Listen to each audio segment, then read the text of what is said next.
Intermediate కళాశాలలకు అగ్నిమాపక నిరభ్యంతర సర్టిఫికెట్ల ఫోర్జరీ కేసులో పోలీసుల దర్యాప్తు ముమ్మరమైంది. ఆయా సర్టిఫికెట్లలో ఉన్నతాధికారులు సంతకాలు ఫోర్జరీ అయినట్లు గుర్తించిన హైడ్రా అధికారులు పోలీసులకు ఫిర్యాదు చేశారు.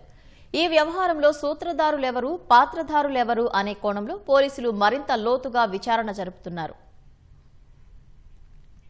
ఇంటర్ కళాశాలలకు అగ్నిమాపక సంతకాల ఫోర్జరీ ఎన్ఓసీల జారీ కేసు కలకలం రేపుతోంది.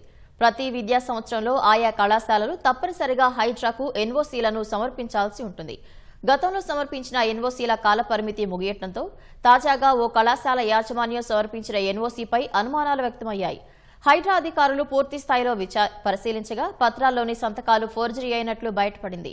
దీంతో అధికారులు పోలీసులకు ఫిర్యాదు చేశారు. మొత్తం 8 కళాశాలల నిరభ్యంతర సర్టిఫికెట్లలో సంతకాలు ఫోర్జరీ అయినట్లు తేలింది.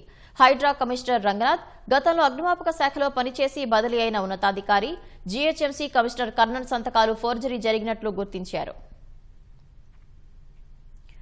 మొత్తంగా 100 కళాశాలల సర్టిఫికెట్లలో ఉన్నతాధికారుల సంతకాలు ఫోర్జరీ జరిగినట్లు హైడ్రా అనుమానిస్తోంది. ఈ మొత్తం సర్టిఫికెట్ల స్క్రూటినీ జరుగుతున్నట్లు సమాచారం. ఎన్ని సర్టిఫికెట్లు ఫోర్జరీ జరిగాయో విచారణలో తేలనుంది.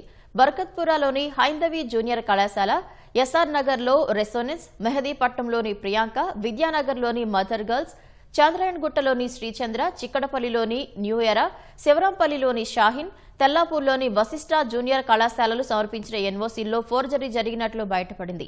వీటి గుర్తింపు కూడా రద్దు చేయాలని హైడ్రా అధికారులు ఇంటర్ బోర్డును కోరారు. అయితే కొందరు ఇంటర్ బోర్డులోని అధికారులు కూడా ఈ వ్యవహారంలో కుమ్మక్కైనట్లు పోలీసులు అనుమానిస్తున్నారు. నకిలీ ఎన్ఓసీల వ్యవహారంపై కేసు నమోదు చేసిన పోలీసులు విచారణ జరుపుతున్నారు.